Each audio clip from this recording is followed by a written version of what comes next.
Baik, selamat malam untuk para dewan juri yang terhormat, teman-teman yang saya hormati, serta yang saya banggakan untuk para audiensi yang berada di balik layar ini.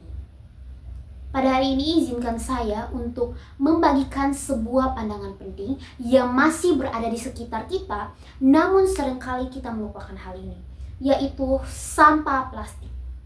Sebelum masuk ke dalam topik yang lebih dalam lagi, izinkan saya untuk memperkenalkan diri saya terlebih dahulu. Nama saya Jen Putri Boboy dan saya merupakan pelajar dari SMA Negeri 2 Kota Kupang. Baik, mari kita masuk ke dalam topik. Kita tinggal di Kota Kupang, ibu kota provinsi dari Nusa Tenggara Timur dan merupakan kota perbatasan Indonesia.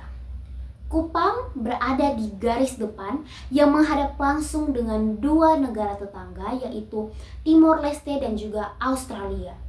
Letaknya yang sangat strategis menjadikan Kupang sebagai gerbang maritim dan juga kawasan transit penting yang berada di wilayah timur Indonesia. Nah, teman-teman, sebagai salah satu kota perbatasan, tentunya Kupang bukan hanya menjadi pintu ekonomi dan juga budaya, tetapi Kupang menjadi wajah Indonesia di mata dunia. Oleh karena itu, teman-teman, menjaga kebersihan dan kelestarian yang ada di Kota Kupang tentunya menjadi tanggung jawab kita semua sebagai masyarakat. Ini untuk keberlangsungan kehidupan kesejahteraan yang berada di Kota Kupang, bukan untuk diri kita sendiri, tetapi untuk menjaga citra dan keberlangsungan kawasan perbatasan. Namun sayangnya teman-teman, pada saat ini kita masih dihadapkan dengan krisis sampah, terkhususnya sampah plastik. Menurut data dari Dinas Lingkungan Hidup, Kota Kupang menghasilkan sekitar 228 hingga 300 ton sampah perharinya dan 40% diantaranya adalah plastik. Ini terdiri dari botol plastik, sedotan, kantong kresek, bahkan kemasan makanan yang sekali dipakai.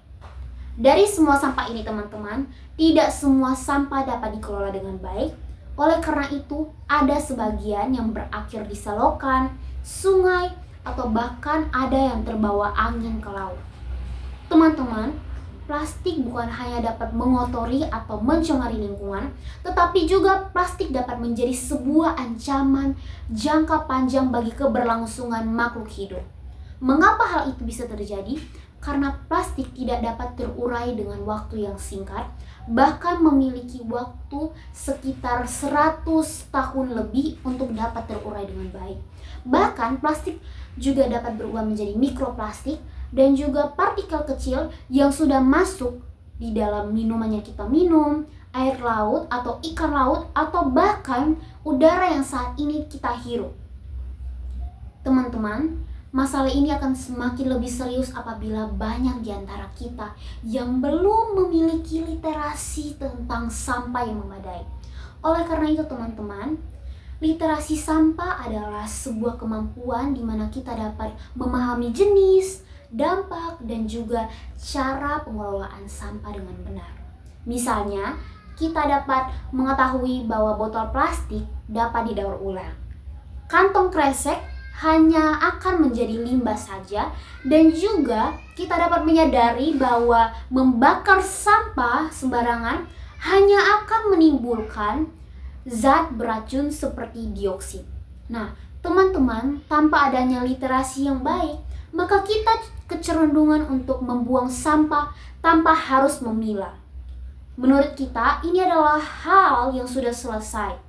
Namun teman-teman, ini merupakan sebuah masalah baru yang kita akan hadapi selanjutnya. Oleh karena itu teman-teman, kita sebagai generasi muda, kita adalah sebuah perubahan bagi generasi kita saat ini. Kita merupakan bagian dari generasi alfa, generasi yang sudah diakses dengan berbagai macam informasi dan teknologi yang berkembang dan maju.